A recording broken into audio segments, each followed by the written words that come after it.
사람은 태어나서 어른이 되기까지 많은 단계를 거치는 것 같습니다.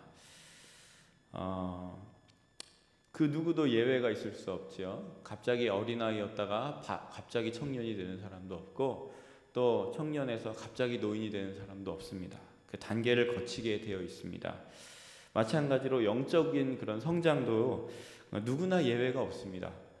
예수님을 믿고 거듭남을 체험하면서부터 그리스도를 닮아가는 데까지 자라는 과정을 반드시 모두가 거치게 되어 있다는 것입니다. 이것은 교회를 내가 얼마나 다녔느냐 이거로만 결정할 수 있는 것은 아닌 것 같습니다. 왜냐하면 마태복음 19장 30절에 보면 먼저 된 자로 나중되고 나중된 자로 먼저 될 자가 많으니라 라고 했기 때문에 그렇습니다. 대부분의 많은 사람들이 영적인 나이를 따질 때 얼마나 내가 교회를 다녔는가 이런 것으로 따지는 경향이 있습니다. 그런 방법은 한 50% 정도는 맞을 수도 있습니다. 어떤 사람들은 교회 오래 다니고 또 그만한 영적 선숙을 가져온 사람도 있지만, 그러나 그렇지 않은 사람도 많이 있다는 것입니다. 그러니까 나머지 50%는 그렇지 못한 사람에 속할 수 있는 것이죠. 어떤 사람은 자기가 모태신앙이라고 강조하는 사람도 있습니다. 그러나 그들이 말하는 모태신앙을 그대로 인정을 해주려고 해도 해줄 수 없는 사람이 의외로 참 많이 있는 것 같습니다.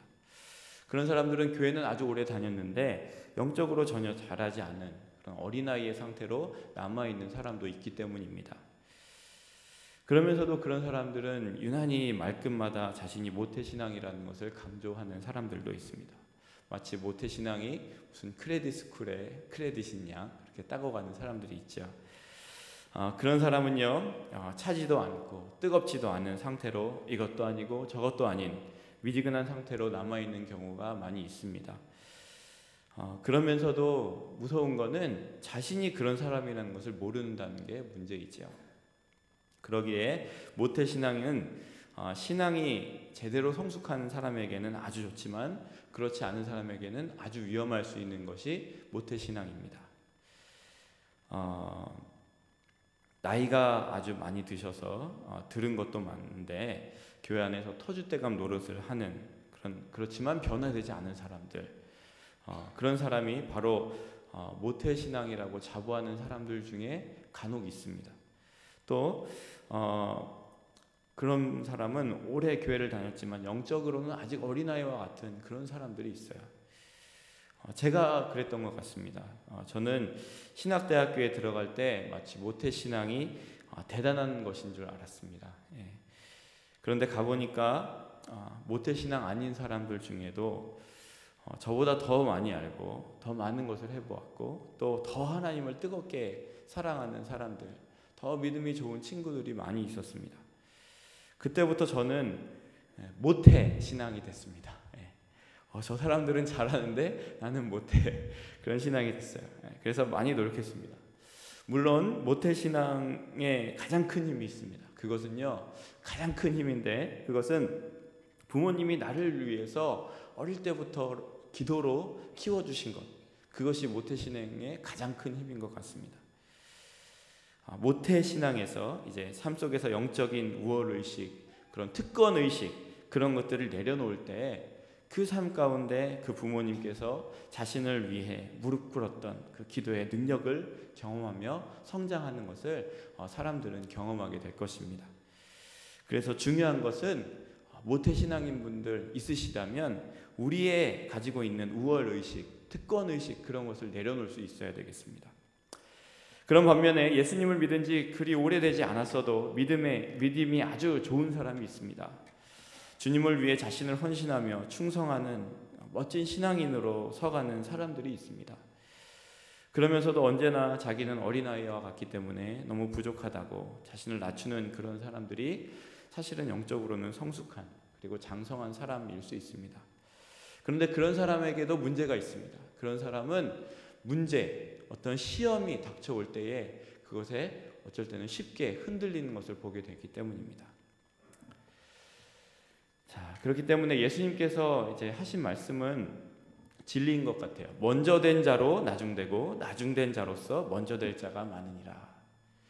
예수님은요, 예수님을 믿는다고 그 교회는 오래 다녔지만 마치 빈수레와 같이 텅 빈 사람들이 있다고 그 있는 모습들을 우리는 교회 속에서 발견하게 됩니다. 빈수레의 특징이 뭘까요? 빈수레의 특징은 요란합니다. 그렇죠? 아주 요란해요. 제가 위니펙에서 이제 카펜터로 아르바이트 할 때 그 사장님이 그 밴 뒤에다가 몇 개월 동안 아주 싸게 구한 트레일러를 끌고 다닌 적이 있었습니다. 달구지죠, 달구지. 근데 그것을 끌고 다니는데요. 그것을 빈수레로 그거를 끌고 다닐 때 얼마나 시끄러운지 몰라요. 너무나 시끄러워서 제가 아침에 그 장로님 만나서 홈디포에 물건을 하러 가잖아요. 그러면 고개를 들고 있을 수가 없어요. 하도 시끄러워가지고 고개를 들고 있을 수가 없을 정도로 차 타고 있는 게 창피해서 이렇게 얼굴을 가리고 이렇게 옆에 타고 가서 이렇게 갔던 적이 있습니다. 빈수레로 가면 엄청나게 시끄러워요. 근데요, 그 빈수레에 이제 목재를 하나하나 싣고 드라이워를 딱 실으면요, 아주 신기하게도 조용해지는 것을 보게 됩니다. 그게 도대체 같은 수레인지 알 수 없을 정도가 되는 것 같아요. 우리는 어떻게 보면은 빈수레 같은 사람이 될 수 있습니다. 이런 사람은요, 늦게 예수님을 믿고 열심히 충성하는 사람에게 뒤처지게 되고요, 시작은 먼저 했을지 모르지만 꼴찌가 되게 됩니다. 그렇기 때문에 모태신앙을 가진 사람은 자기 자신을 내려놓는 것이 중요하고, 믿음에 성숙해져서 더 하나님을 기뻐하시는 자리로, 하나님께서 기뻐하시는 자리로 나아가야 하는 것입니다. 여러분은 지금 자신이 영적으로 한 어느 정도, 몇 살쯤 됐다고 생각하십니까? 내 자신을 볼 때 영적으로 나는 몇 살이다. 한번 생각해 보십시오. 오늘 본문 말씀에서 어린아이 같은 신앙을 젖 먹는 자로 비유하고 있습니다. 젖을 먹는 자. 그러면 이 어린아이의 특징은 젖을 먹는 자, 즉 의의 말씀을 경험하지 못한 자라고 말해볼 수 있겠습니다. 말씀을 경험하지 못한 신앙인은 어떤 사람들일까요? 그런 사람은요, 호산나를 외치던 무리들이 그런 사람일 수 있고, 예수님을 그저 따라다니는 사람들, 그 사람들이 그런 의의 말씀을 경험하지 못한 사람들, 또 젖을 먹는 자라고 얘기할 수 있습니다. 예수님 당시에 많은 사람들이 예수님을 따라다녔습니다. 정말 수많은 군중들이 따라다녔고요, 그 기적을 스스로 목도했던 사람들이 많이 있었습니다. 그들은요, 그 기적의 현장에서 환호하고 열망했습니다. 열광을 했어요. 그런데 그들은 예루살렘 성에 입성하시는 예수님을 또 왕으로 맞이했던 그런 사람들인데도, 그러나 그들은 며칠 후에 변해서 예수님을 십자가에 못 박으려고 외쳐댔던 사람들이 바로 동일한 그런 사람들이었습니다. 어떻게 그럴 수가 있을까요? 그들은 예수님을 따라다녔으면서도, 예수님에 대해 들었으면서도 불구하고 예수님의 말씀을 제대로 깨닫지 못했기 때문에 그랬던 것입니다. 또한 그들은요, 자신들이 원하는 것만을 추구했습니다. 하나님이 원하시고 계획하신 뜻에는 관심이 없고요, 자신이 원하는 것에만, 그런 것을 추구했던 사람들이었습니다. 당장 내 눈앞에 보이는 기적, 내 눈앞에 어떻게 손에 잡히는 어떤 것을, 그런 것만을 원했다는 것입니다. 그들은 아주 유아기적인 그런 신앙관을 가지고 있었기 때문에 자기 중심적인 사고에서 벗어나지 못했던 것입니다.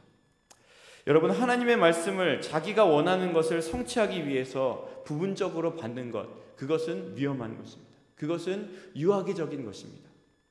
어린아이들은요, 단 것을 주면 얼른 받아 먹습니다. 그런데 조금이라도 쓴 것을 주면 얼른 혀로 내뱉는 것을 보게 됩니다.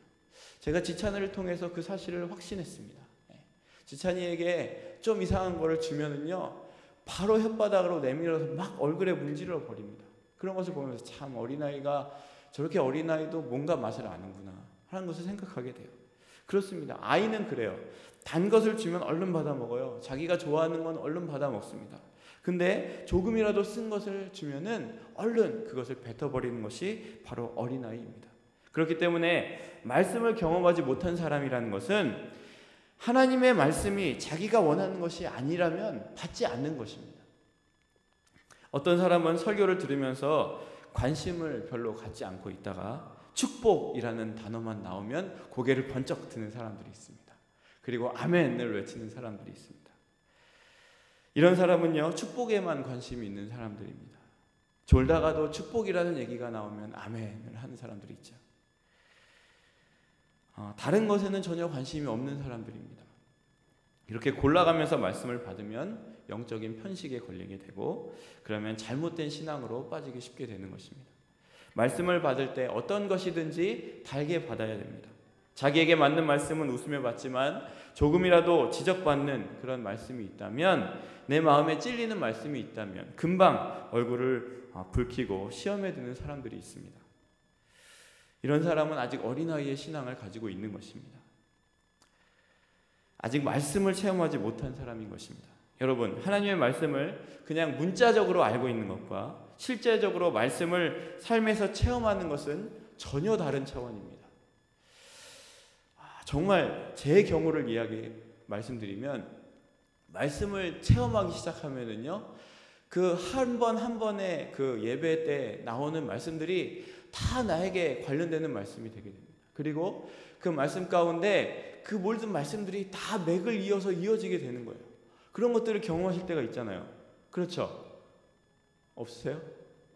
있으시죠? 예. 정말 수요예배 때 들었던 말씀이, 또 새벽 예배 때 들었던 말씀이 이어지면서 저를 막 제 마음 가운데 잘못된 것들을 발견하게 되는 때가 있습니다. 그것입니다. 그런 경험을 해야 되는데, 그런 경험을 하지 못하는 것과 그런 경험을 하는 것은 정말 천지 차이라는 것입니다. 성경을 그냥 읽는 것과 말씀을 읽으면서 즐거워하는 것은 차원이 다르다는 것입니다.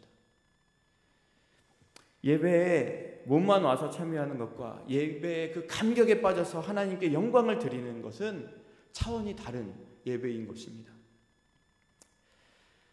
자, 젖먹이의 수준에서 이제 아이의 수준으로 올라가게 됩니다. 심리학에서 성인 아이라는 말이 있는데, 제가 다녔던 학교의 교수님 중에 김종환 교수님이라는 분이 이 성인 아이라는 단어를 이제 사용하면서 심리학에서 사용하게 됐었어요. 근데 이 성인 아이라는 말은요, 몸은 자라서 어른이 됐는데 정신 상태는 아직 유아기적인 그런 사고방식과 틀을 벗어나지 못하고 있는 상태를 성인 아이라고 심리학에서 표현을 하더라고요. 어떤 사람은요, 유아기적인 신앙 상태에서 받은 상처를 치유하지 못하고 그냥 가지고 있어서 자기도 모르게 그것이 상처가 어떤 성격으로 형성된 그런 사람이 있습니다. 이런 사람을 성인 아이라고 부르는데, 육체는 성인이지만 영적으로는 어린아이인 경우가 있다는 것입니다. 이런 사람의 특징은요, 어떤 트러블을 많이 만듭니다. 교회에서 문제를 만드는 사람을 가만히 관찰해 보면 신앙의 유아기 때 경험한 상처가 원인인 경우가 굉장히 많이 있습니다. 누가 어떤 말을 해서 상처를 받은 것으로 자신을 오픈하지 않고 다시 그런 상황이 닥쳤을 때 그것들에 대해서 공격적으로 반응하는 것을 보게 되는 것이죠. 왜 그런가를 가만히 관찰해 보면요, 그거는 자기 자신이 혼자 할 수 있다는 그런 영적인 교만에 빠져 있습니다. 성인이 됐어요. 그래서 나는 이만큼을 봐왔다는 것입니다. 그렇기 때문에 나는 저런 건 나에게 필요 없다. 나는 이 정도는 내가 알아서 할 수 있다라는 그런 영적인 교만에 빠져 있는 것이고, 또 자기 자신이 영적 성장을 위해서 도움을 받으면 약해 보인다고 그런 사람들은 생각을 합니다. 그래서 자기 혼자 충분히 무엇이든 할 수 있다고 자만하기 때문에 그런 상태에 빠지게 되는 것이죠. 그런 분들은 나중에 신앙 건강에 아주 심각한 타격을 받게 되고 나중에는 영적으로 죽는 경우에 빠지게 됩니다. 그러면서도 자신은 마치 신앙이 통달한 사람처럼 행동하는 사람들이 있습니다. 이런 사람은 영적인 것을 이미 다 맛본 것처럼 자만하는 사람들입니다. 어떤 사람은 성경 공부 몇 번 참석하고 나서 마치 자기가 성경을 다 통달한 것처럼 생각하는 사람들도 있습니다. 성경 공부 잘 참석하는 사람들 보면 아직 당신은 그런 수준이군요 라고 생각하는 사람들이 그런 사람들입니다. 이런 사람은 아직 말로 어린아이의 상태에 머물러 있는 사람들이죠. 이런 모습으로 계속 남아있으면 안 되죠. 빨리 다음 단계로 성장을 해야 됩니다. 누구나 그런 단계를 거치게 되는데 빨리 다음 단계로 성장을 해나가야 됩니다. 그 다음 단계는 바로 인생의 무풍지대, 사춘기의 시대입니다. 10대의 사춘기의 그 신앙을 이야기할 수 있습니다. 어린아이가 이제 우유를 먹고 밥 먹다 보면 자라서 이제 사춘기에 되게 되지 않습니까? 이와 같이 열심히 교회 참석하고 말씀을 받아 먹다 보면 영적으로 자라서 이 사춘기의 나이가 됩니다. 여러분은 사춘기 시절 어떠셨습니까? 여러분의 무풍지대의 시절은 어떠셨습니까?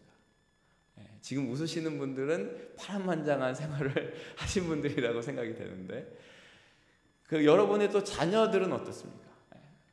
저도 이제 아이를 둘 키우면서 얘네가 사춘기 때 과연 이것을 내가 어떻게 감당할까라는 생각을 하면서 아이를 잘 키우신 분들을 보면 물어봅니다. 사춘기를 어떻게 잘 보내셨어요? 라고. 노하우를 나에게 전수해 주십시오. 라고 얘기합니다. 사춘기 시절, 그때는 진짜 무풍지대인 것 같습니다.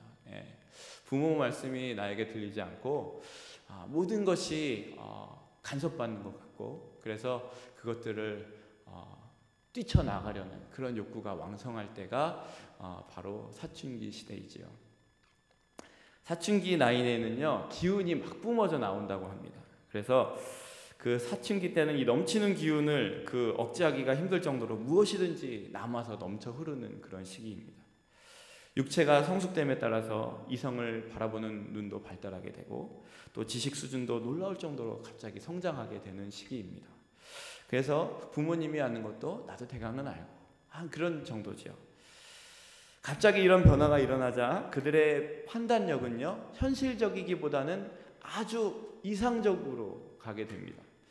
그래서 이런 사춘기에 있는 사람들의 눈에는요, 그저 먹고 사는데 찌들어 있는 그런 기성세대는 한심한 것처럼 보이게 됩니다. 그래서 이 사춘기의 나이에 있는 사람들은요, 자만심에 빠지게 되고 자기들이 무엇이든지 할 수 있다고 고집을 부리게 됩니다. 이런 이들은 이렇게 얘기해요. I can take care of myself 라고 얘기해요. Don't bother me 라고 얘기해요. 우리의 아이들이 아마 이렇게 할 겁니다. 우리 신앙생활을 하다가 보면 이런 사춘기 신앙의 시절이 우리 가운데 다 찾아오게 돼 있습니다. 누구나 찾아오게 돼 있는데, 어떤 분은 이런 시절을 이미 지나가신 분도 있을 것이고, 또 그렇지만 어떤 분은 이런 시절을 경험하고 있는 분도 있을 것입니다. 이런 사춘기의 그 영적 시절에는요, 어느 정도 말씀도 배우고 또 기도도 배우고 교회가 어떻게 돌아가는지도 알아가는 그런 단계입니다. 그러면서 이때부터 이제 자기 주장을 하기 시작합니다. 그리고 그 주장은 곧 자기의 자존심으로 바뀌게 됩니다. 그래서 내가 하는 주장이 받아들이지 않으면 내 자존심이 무너지게 되는 거예요. 그래서 이런 자존심은요, 자신의 무릎을 꿇을 줄 모르게 만듭니다. 그리고 마치 자기의 부모에게 사춘기 소년들이 부모의 권위에 도전하듯이 교회 권위에도 비판적이고 도전을 하게 됩니다. 이런 사춘기의 신앙에 있는 사람은요, 아무리 옳은 것을 가르쳐줘도 듣지 않고요, 오직 자기의 의견만을 주장하게 됩니다. 그러다가 안 되면 팔을 걷어붙이고 혈기로 싸우려고 듭니다. 이게 바로 사춘기의 그런 신앙 단계에 있는 사람의 태도인 것입니다. 사도 바울이 젊었을 때가 아마 이 사춘기의 신앙이 아니었나, 저는 그런 생각을 하게 됩니다. 그는 가말리엘 문화에서 율법을 배우게 되었습니다. 그리고 세상에서 자기가 제일 많이 아는 사람인 줄 알게 되었습니다. 그래서 예수님을 하나님으로 믿는 사람들을 모두 감옥에 가두고 협박을 하기 시작합니다. 자기가 아는 것이 최고고 그 이상을 알려고 하지 않는 아주 좁은 신앙의 모습에 빠져 있게 된 것이죠. 그런 사도 바울이 이 사실을 깨닫고 나서, 자기가 정말 사춘기의 신앙에 있었다는 것을 깨닫게 되고 나서 얼마나 창피했는지 모릅니다. 그래서 그는 이런 고백을 해요. 내가 그런 짓을 하던 시절은 몰라서 한 일이기에 하나님께서 은혜를 베풀어 주셔서 자기 같은 자를 변화시키고 사도로 불러주셨다라고 그는 나중에 고백하는 것을 보게 됩니다. 이런 사춘기의 시절은요, 혈기가 왕성한 시절입니다. 왕성하면서도 자기가 아는 것 이상은 받아들이려 하지 않는 아주 좁은 마음을 가지고 있는 영적인 나이죠. 이 사춘기의 영적 나이에 있는 사람들의 특징이 있다면요, 자기가 할 일은 하지 않고 다른 사람이 자기에게 잘해주지 않는 것에만 불만을 품는 것이 그런 사춘기의 영적인 나이에 있는 사람들의 특징이라고 합니다. 그래서 아주 위험한 나이인데요, 그렇기 때문에 이 사춘기의 아이들을 보면은요, 툭하면 어떤 영웅 심리에 사로잡혀서 어떤 무모한 행동을 하기도 하고, 또 앞뒤 가리지 않고 자기 자신을 폭탄 속으로 던지는 그런 행동을 하게 되는 것이죠. 하여간 우리는 그런 조금 아는 지식을 가지고 다 아는 것인 양 마구 소란을 떠는 그런 사춘기의 신앙을 좀 내려놔야 됩니다. 이제 거기서 벗어나야 되는 것이죠. 그래서 공동체에도 교회에도 어떤 상처를 주지 않고 어떤 세워가는 그런 자리로 우리가 성장해 나가야 되는 것이죠. 그것이 성숙한 신앙인이 되는 단계, 성인의 단계인데, 이제 아이가 자라다 보면은 성년이 되잖아요. 성년이 되면 성년식을 하게 되고 이제 어른의 대우를 받게 됩니다. 한국에서는 특별히 성년식 개념은 없었던 것 같고, 주로 이제 대학을 가거나 고등학교를 졸업하면은 성인으로 이렇게 취급을 해주고, 또 심한 경우는 결혼을 해야 성인으로 취급해주는 경우가 있습니다. 하여간 이제 또 어른이 되고 또 학교를 졸업하고 사회에 나가서 첫 발을 내딛게 되죠. 그리고 평생의 반려자를 만나서 결혼해서 부모를 떠나서 한 가정을 이루게 되는 것이 성인의 시기입니다. 이 나이가 되면은요, 자신의 일은 자신이 처리할 수 있는 능력을 갖게 됩니다. 그래서 이제 부모에게 양육받았던 입장에서 이제 부모를 또 이렇게 섬기는 일을 또 하게 되는 입장으로 바뀌게 되는데, 제가 2004년 12월에 캐나다에 처음 왔습니다. 이제 집을 떠나서 이제 혼자 살게 된 거는 그때가 처음이었던 것 같아요. 2004년 12월. 그때 뭐 잠은 집에서 하여튼 계속 자고 사역했으니까 그때가 저에게는 첫 독립이었던 것 같습니다. 제가 캐나다 처음 올 때 600불을 딱 들고 왔거든요. 600불을 딱 들고 와서 첫 달치 방세를 내고 나니까 돈이 주머니에 200불이 남더라고요. 그래서 감사원금하고 뭐 하고 났더니 돈이 얼마 남지 않았어요. 그래서 야, 이거 큰일 났구나. 그래서 이제 다음 달부터 이제 교회에서 나오는 작은 그 봉급으로 이제 생활을 해야 됐어요. 그래서 이제 여러 가지 일을 하게 됐었는데, 그러면서 제가 깨달은 것이 있습니다. 내가 그동안 한국에서 부모님 밑에서 집세 안 내고 산 것이 진짜 감사한 일이었구나 하는 일이 지금까지도 아주 절절하게 느껴지고 있어요. 야, 집세 안 내고 산 것이 그렇게 감사한 것이었구나. 그래서 싱글들을 보면 부럽습니다. 그때를 충분히 즐겨라 라고 얘기하고 싶어요. 부모님이랑 너가 살 때가 얼마나 행복한지 너는 이제 집세가 너 주머니에서 나갈 때 느끼게 될 것이다 라는 생각을 하게 됩니다. 참 감사하게 되는 것 같아요. 그리고 이제 자립하면서 제가 참 많은 것을 배웠습니다. 우리 영적인 신앙도 마찬가지인 것 같아요. 그 사춘기 신앙을 거쳐서 성숙한 신앙이 되어야 되는데, 그 성숙한 신앙이 되면 어디 놓아도 손색이 없는 사람들이 되게 되는 것이죠. 그 나이가 되면은요, 교회 안에서 보호만 받던 신앙이 이제는 사회 속에서 당당히 주는 그리스도시고 살아계신 하나님의 아들이십니다 라고 외칠 수 있는 그러한 신앙의 단계에 이르게 됩니다. 그래서 이제 교회에서 자기만 알아달라고 하는 그런 자세에서 이제는 다른 사람을 위해서 헌신할 수 있는 자세로 바뀌게 되는 것입니다. 좋지 않은 것을 보면 늘 상처받던 그런 신앙이 이제는 연약한 사람이 상처를 받을 때 그에게 용기를 줄 수 있는 신앙으로 바뀌게 되는 것입니다. 다른 사람에게 용기를 주고 주님의 나라를 위해 죽도록 충성하는 그런 사람이 되어야 하는 것이, 그러한 시기가 바로 성인의 시기인 것입니다. 중요한 시기에 지하가 방해를 하는데, 성인의 시기가 그렇게 중요한 시기예요. 그래서 내가 뭔가를 받으려고 했고 나를 알아줘야 하는 그런 시기에서 벗어나서 이젠 내가 내 자신을 헌신하는 시기, 내가 뭔가 다른 힘들어하는 사람들을 발견하게 되고 그 사람들이 내 눈에 띄게 되고 그 사람들에게 내가 좀 헌신하고 봉사하고 위로하고 세워줄 수 있는, 그래서 주님의 나라를 위해서 내가 그 일을 할 수 있다. 내가 옛날에는 그렇게 혈기왕성하던 사람이었는데 내가 주님을 만나고 나니까, 내가 이제 독립하고 보니까, 내가 이제 성인이 되고 보니까 내 안에 그러한 어리석음들이 있었구나. 내가 이제 저 사람들을 이해할 수 있고, 내가 그래서 저 사람들을 위로할 수 있고, 내가 그래서 저 사람들을 세워줄 수 있는 그런 신앙의 자리까지 나아가는 것이 바로 성인의 시기가 되는 것입니다. 성경에 이런 사람들이 많이 나오지만요, 우리는 바나바를 놓칠 수가 없습니다. 초대교회에서 빠져서는 안 될 아주 중요한 인물이 바나바지요. 바나바는요, 교회와 하나님의 나라를 위해서 자신의 그 땅을 팔아서 선뜻 사도들 앞에 내놓았던 사람이었습니다. 그리고 그는 얼마나 다른 사람들에게 용기를 많이 주는 사람이었는지 별명도 용기를 주는 사람이었습니다. 바나바가 초대교회에 없었다면 과연 사도 바울이 그렇게 훌륭한 사람으로 자랄 수 있었을까라는 그런 생각을 하게 됩니다. 바울의 인생에서 바나바는 가장 큰 영향을 끼쳤던 사람이었을 것입니다. 사도 바울이 변화를 받아서 예수님을 믿게 됐습니다. 그리고 복음을 전하려고 했어요. 그러자 많은 사람들이 그 사람을, 바울을 죽이려고 했습니다. 그때 그는 예루살렘으로 도망을 갔습니다. 그리고 예수님의 사도들과 어울리려고 했지만 또 믿는 자들을 죽이던 그 사람을 누가 상대해 주겠습니까? 모두 두려워서 그를 만나려도 하지 않고, 그럴 때 그를 끼워려 주려고 하지도 않을 그럴 때에 이때 누가 바울과 사도들을 만날 수 있게 해줬습니까? 그 길을 열어줬습니까? 바로 바나바였습니다. 그는 바울을 사도들에게 데리고 가서 그가 예수님을 만난 것이 사실이라면서 그를 소개시켜줬습니다. 그리고 이때부터 바울은 제자들과 함께 어울릴 수 있었고 인정을 받게 됐습니다. 그리고 바울이 다소에 내려가 있을 때 바나바는 그를 데리러 다소로 갔습니다. 그리고 그를 만난 후에 그를 안디옥 교회로 초대를 했습니다.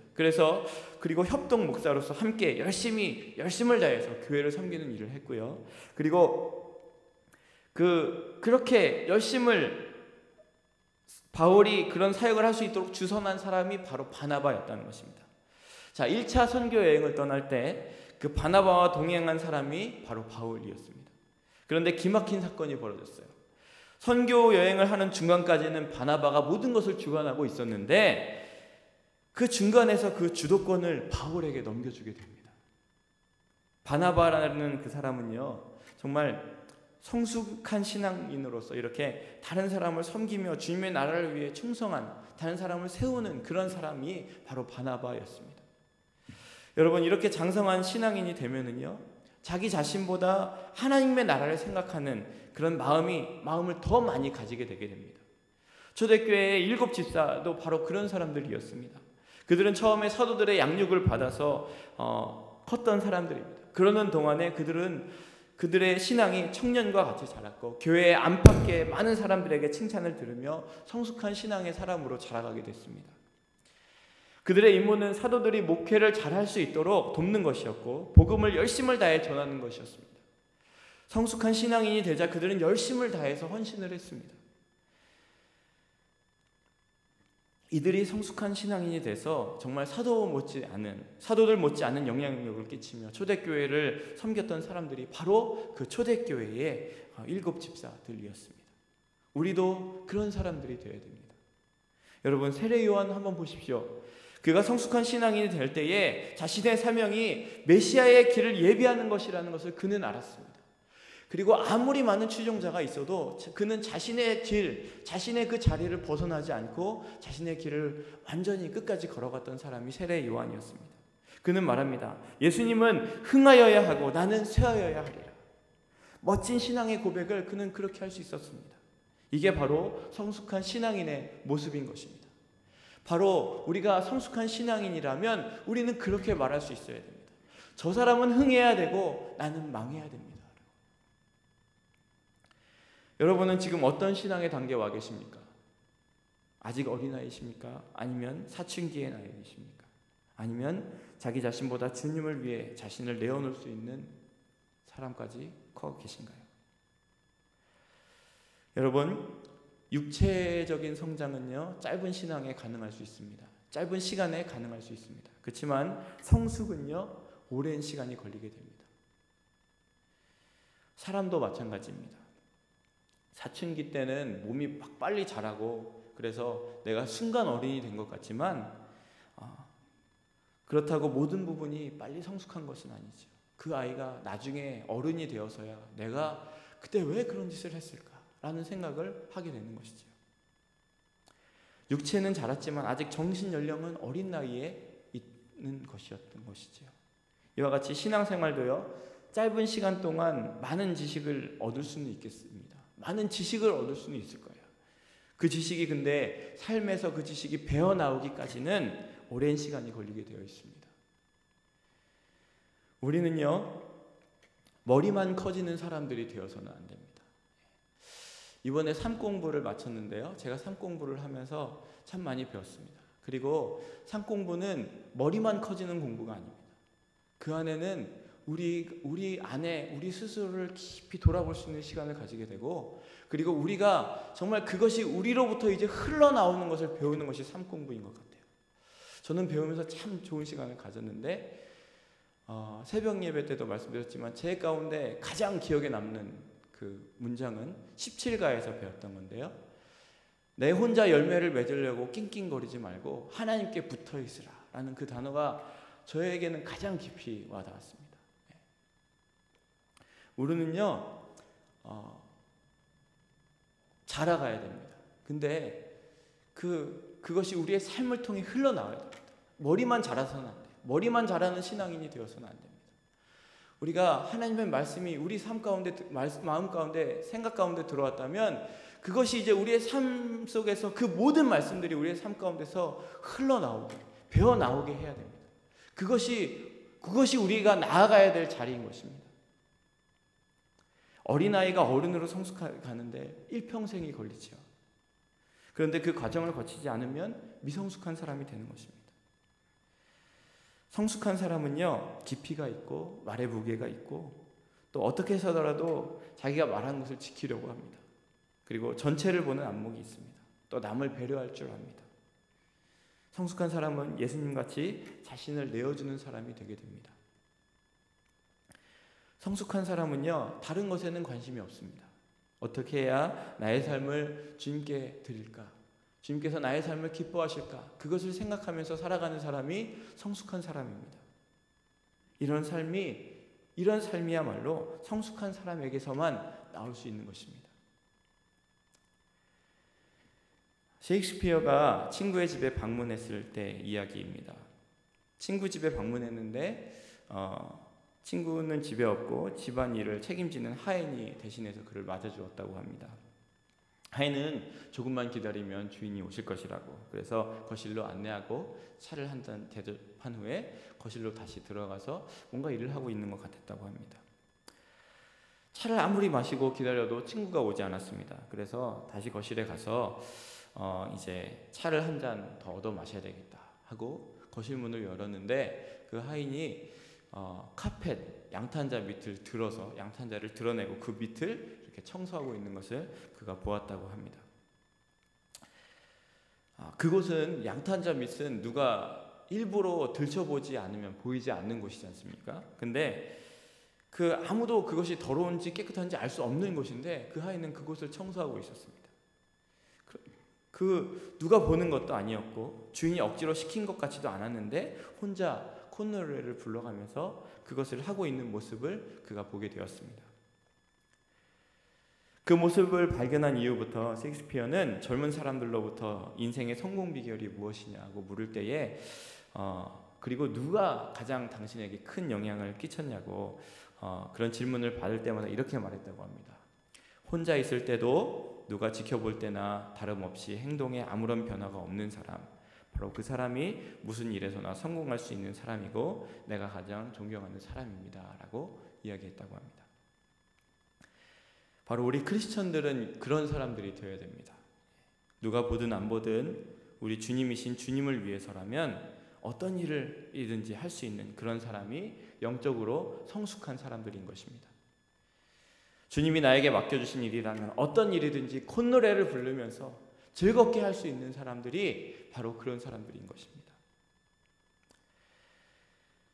저는요, 이번에 남성 전도 집회를 마치기까지 함께 이렇게 일한 임원들에게 참 감사합니다. 많은 사람들이 함께 일하지 못했었습니다. 근데 그것을 준비하면서 정말 기쁘게 나와서 하는 많은 분들이 있었습니다.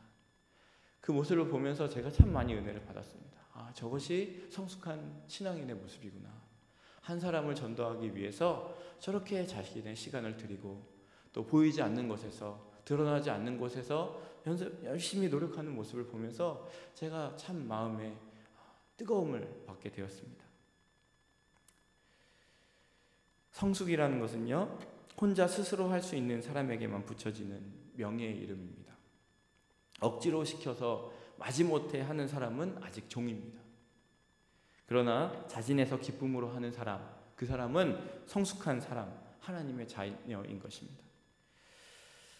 여러분, 우리는요, 예수님의 장성한 분량까지 자라가야 할 성도들입니다.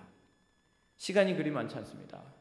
주님을 기다리는 마음으로 하는 사람은요, 시간이 많지 않다는 것을 알기 때문에 낭비하지 않습니다.